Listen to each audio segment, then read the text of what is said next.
What are people saying?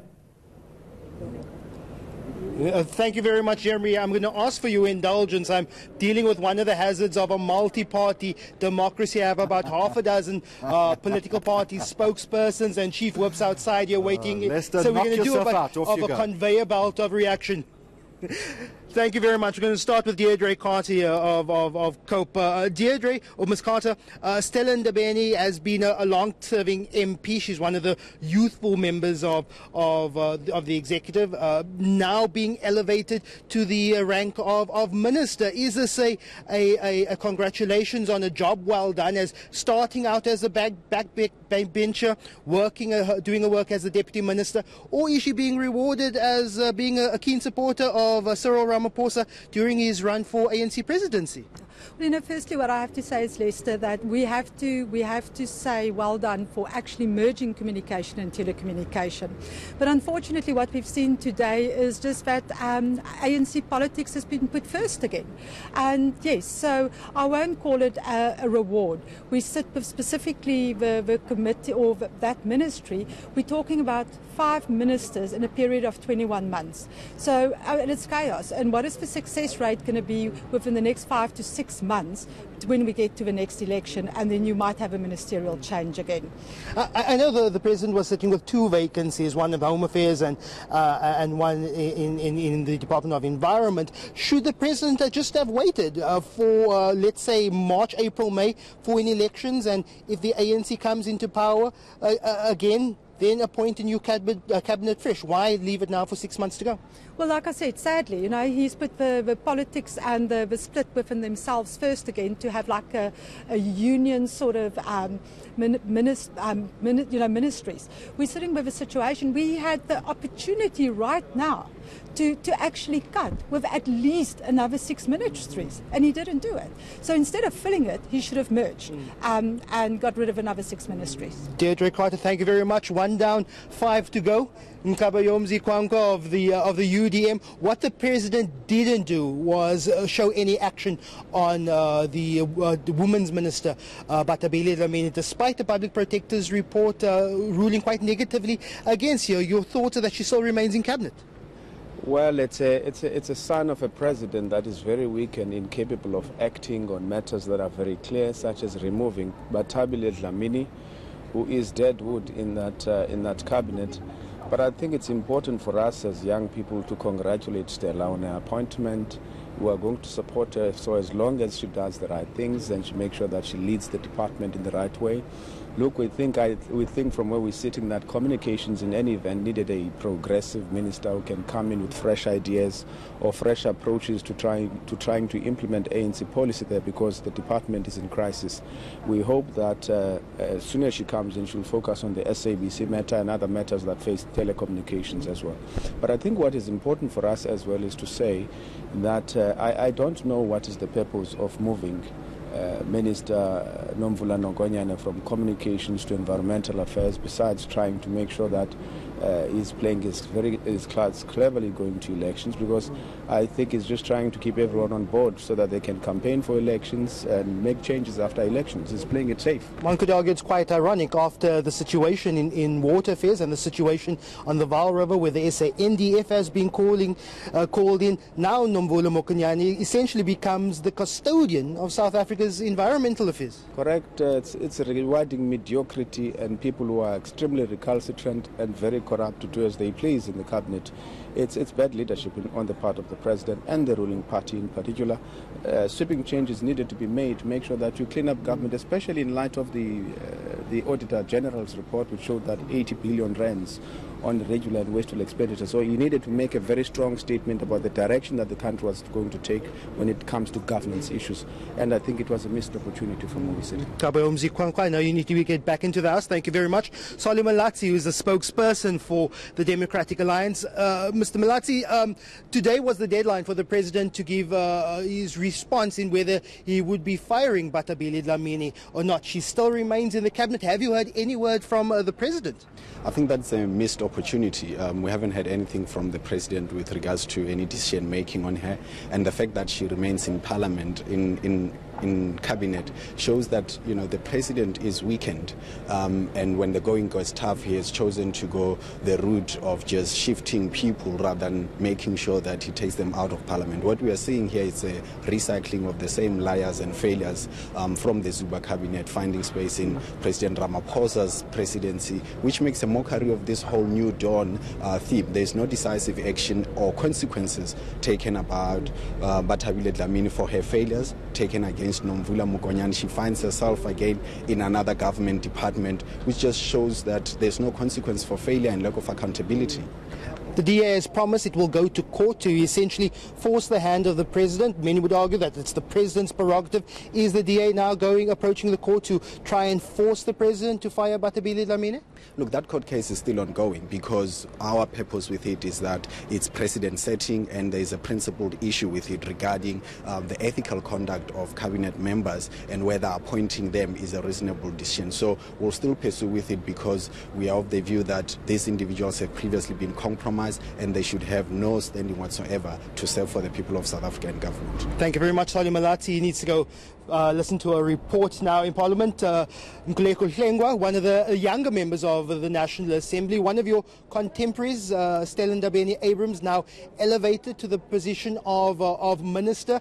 That's something that the president said was key, bringing in youthful voices into these portfolios. Are you satisfied with that move? Well, whilst one congratulates Mrs. Stella on her appointment, but she's no longer youth in terms of South African definition, and so the president has in fact missed an opportunity, but it doesn't arise out of his own doing per se. It's because the ANC parliamentary caucus doesn't have anybody under 35, so therefore the president would not have been able to find anyone to begin with, and so it's the clearest indication here of an ANC that does not prioritize actually young people. But secondly, the president missed an opportunity to walk his talk. The introduction to his statement today set into motion a legitimate expectation that there's going to be a thunderous shake-up in the cabinet, and it didn't happen. The same dead weight is there, the same people who have failed us are there, and of course it's the same choir, it's the same script, and so the president really did not take the country into his confidence in terms of the articulations that he had made, and secondly, it is very clear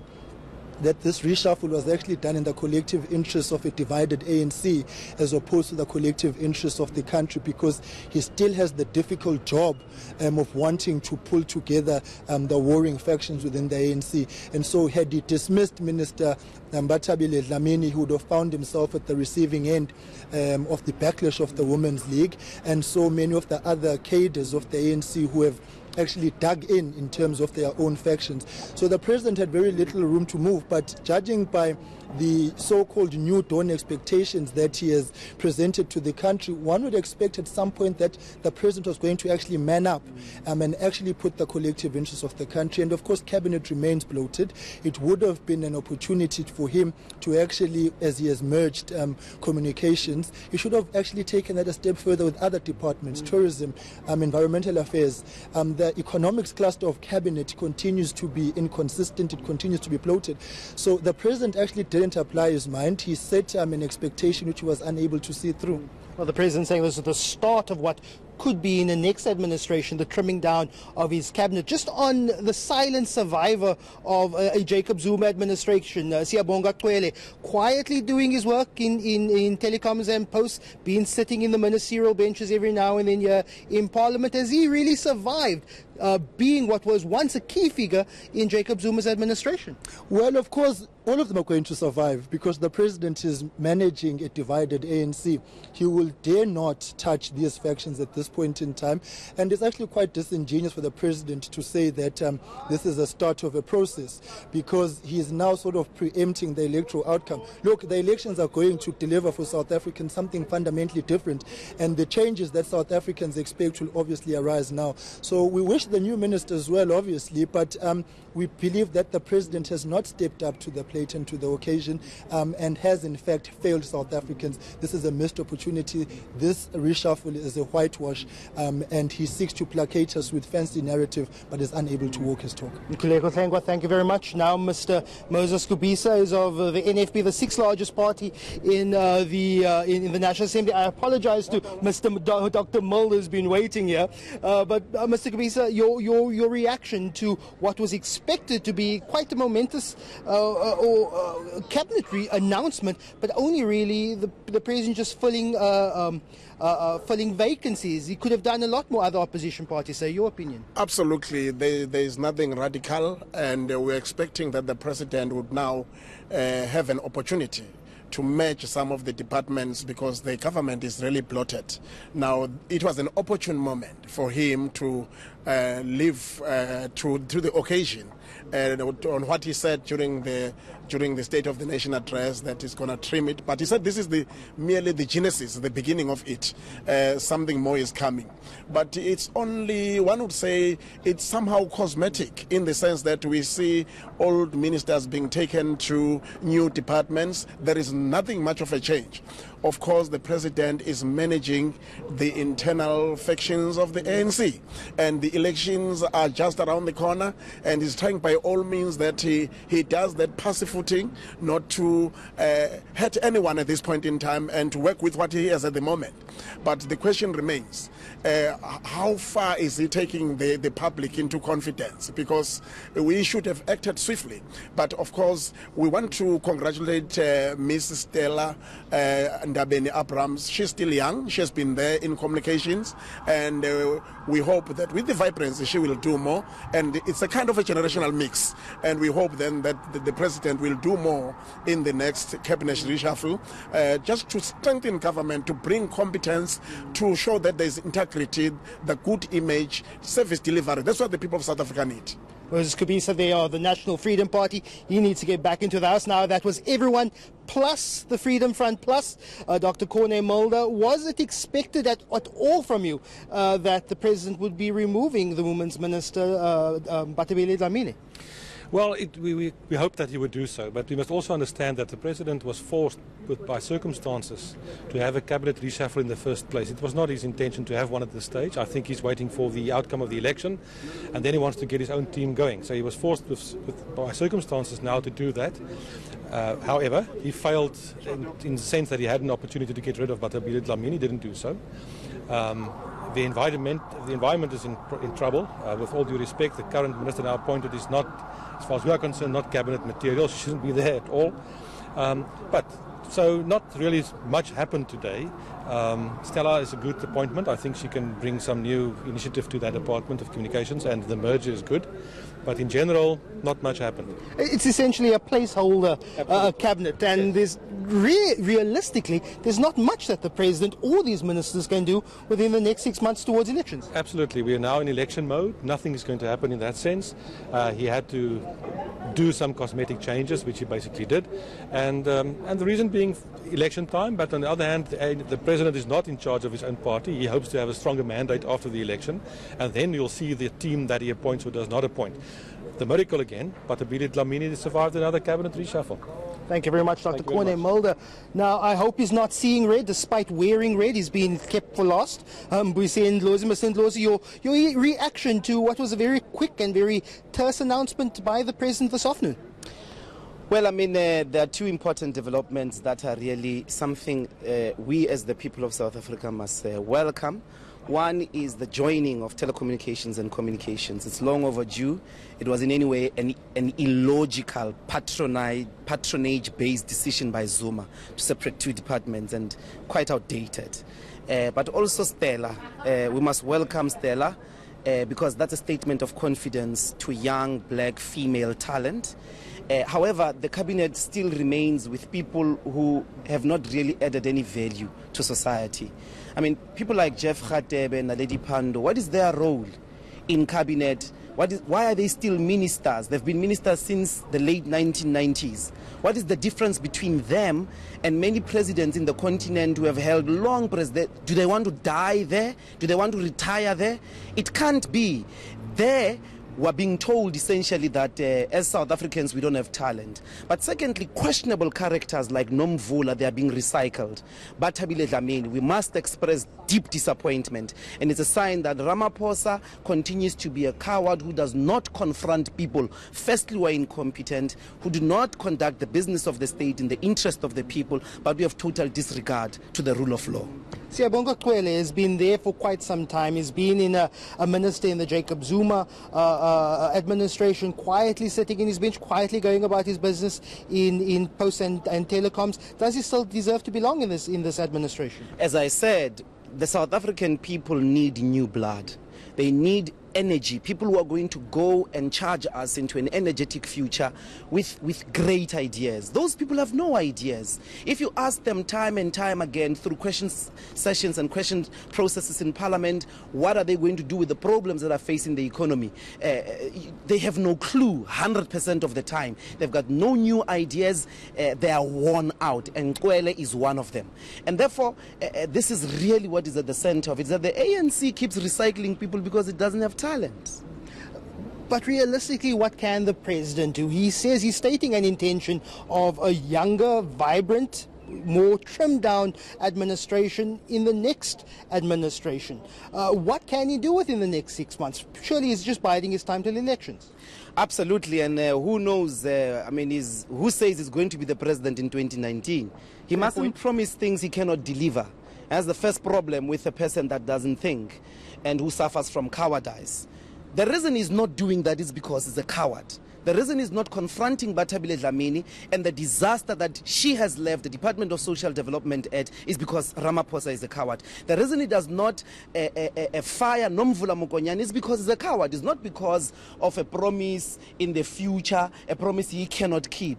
He may possibly not be back in 2019. If he had something to do in the best interest of the people of South Africa, he mustn't postpone it. He must do it here and now. The people of South Africa deserve best ministers here and now.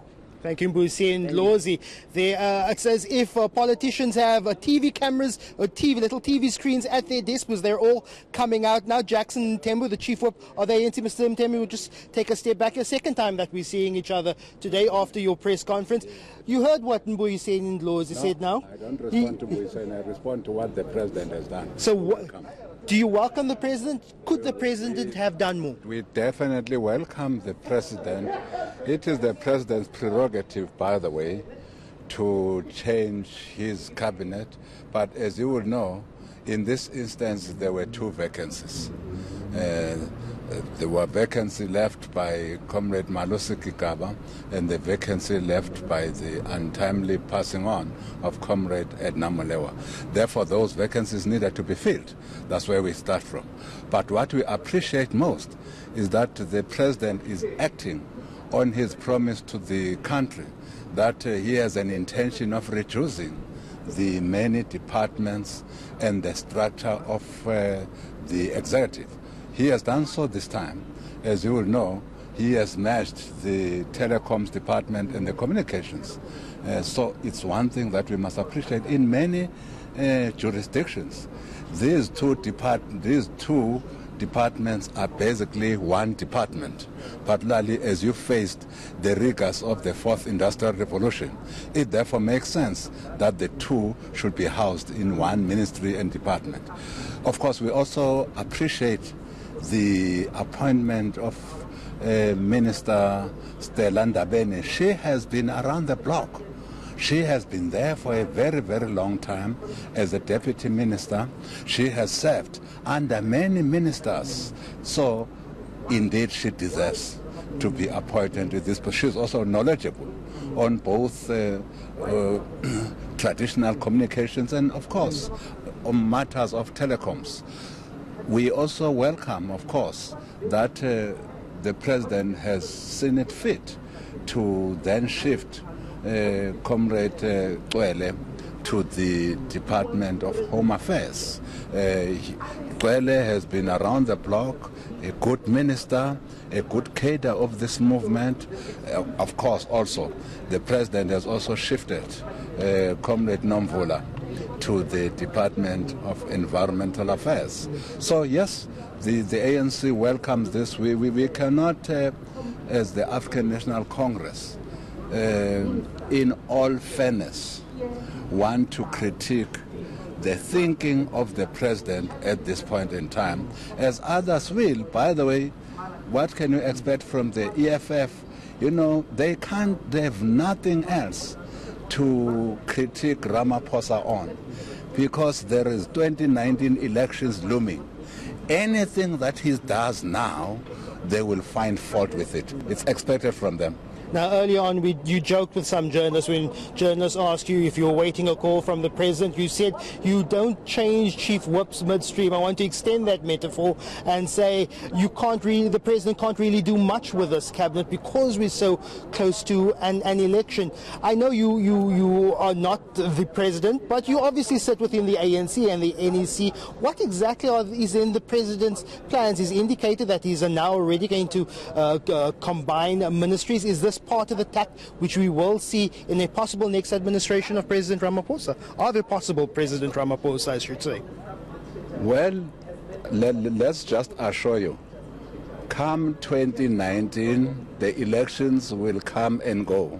And after they are gone, the ANC would have won that election hands down. Immaterial what other people are dreaming about, like the EFF now. And President Ramaphosa will remain President of the Republic of South Africa. Of course, President Ramaphosa made a promise to the people of this country that the cabinet is cumbersome. It needs to be reduced. He has already made an indication right away by merging the two departments. So I'm quite confident that going to 2019 after the elections, indeed a study is being conducted now by the presidency on how to merge, which departments to put together. I'm quite confident that come the next elections and after the elections, the president will merge a number of departments so that we have a leaner and efficient cabinet and executive of the Republic.